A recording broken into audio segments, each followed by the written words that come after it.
So guys আজ আমরা চলে এলাম শ্যামসুন্দর মায়ের নতুন মন্দির দর্শনে, যেটা ইএম বাইপাস মুকুন্দপুরের অভিদিত্তা বিল্ডিংয়ের ঠিক ফার্স্ট নম্বর গেটের অপোজিটে ইনস্টিটিউট অফ ম্যানেজমেন্টের ঠিক পাশের গলি দিয়ে যেতে হয়।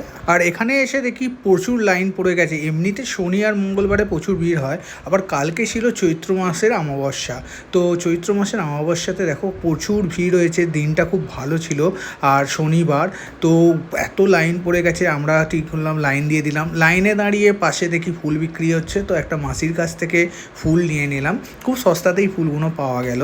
আর আমরা ভিতরে এন্ট্রি করতে পারলাম এবং এন্ট্রি করে জানলা খোলা ছিল, সেই জানলা দিয়ে মাকে দেখার চেষ্টা করছিলাম।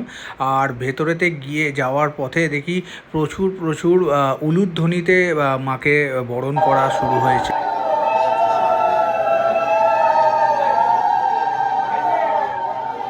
মায়ের মন্দিরে প্রবেশ করার মুখেই ছিল একটা নরসিংহ ঠাকুরের মূর্তি। আর মূর্তিটা দেখো পুরো কালো রঙের, কালো পাথর দিয়ে তৈরি। আর সাথে ছিল একটা শিবের মূর্তি। শিবের মূর্তিটা ঠিক এর অপোজিটেই ছিল।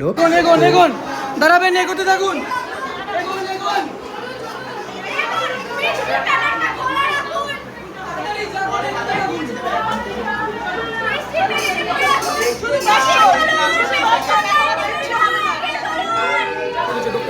দক্ষিণা দিয়ে চলে যাও। দিয়েছো দিয়ে দাও।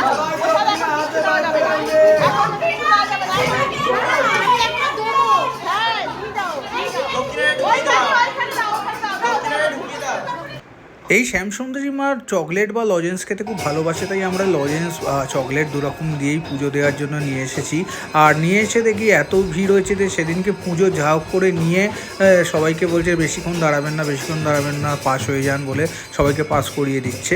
তো পুজোটা ওইভাবেই দেওয়া হলো। দেওয়ার পরে বললো যে আপনারা আবার পরে আসুন, এলে টিপ বা আপনাদের প্রসাদ দেওয়া হবে এবং ভোগ খাওয়ানো হবে। ভোগের জন্য লাইনে সবাই গিয়ে দাঁড়াবেন। তো আমরা পুজোটা ঝাঁক করে দিয়ে দিলাম, দিয়ে ছবি তুললাম, তুলে আবার নেক্সট বার ঢুকেছিলাম টিপ পড়ার জন্য আর প্রসাদ নেওয়ার জন্য। তো এরপরে আমরা দাঁড়িয়ে পড়েছি ভোগের লাইনে। তারপর কিছুক্ষণ দাঁড়ানোর পরেই আমাদের লাইন চলে এলো ভোগ নেওয়ার জন্য। তো আমরা ভেতরে ঢুকে গেলাম। আর ভেতরে ঢুকে গিয়ে দেখি যে একটা বড় থালা, মানে শোলার থালা, বড় প্লেট সকলের হাতে দিয়ে দিচ্ছে। দিয়ে তার মধ্যে ভর্তি ভর্তি করে প্রসাদ দিচ্ছে মায়ের, যেখানের মধ্যে তোমার ছিল খিচুড়িটা মেন প্রসাদ। তার মধ্যে একটা করে কলা সকলকেই দিচ্ছে। আর বাচ্চা থাকলে বাচ্চাদের হাতে প্রসাদ দেওয়া হয় না, বাট বাচ্চাদের জন্য চকলেট দিয়ে দিচ্ছে। 15 মার্চ এই মন্দিরে শুভ উদ্বোধন হয়। তো আমরা চলে এলাম 29 মার্চে। আর দেখো এসেই দেখি এত ক্রাউডনেস, আর দিনটা খুব ভালো ছিল, পুজো দিতেও পেরেছি।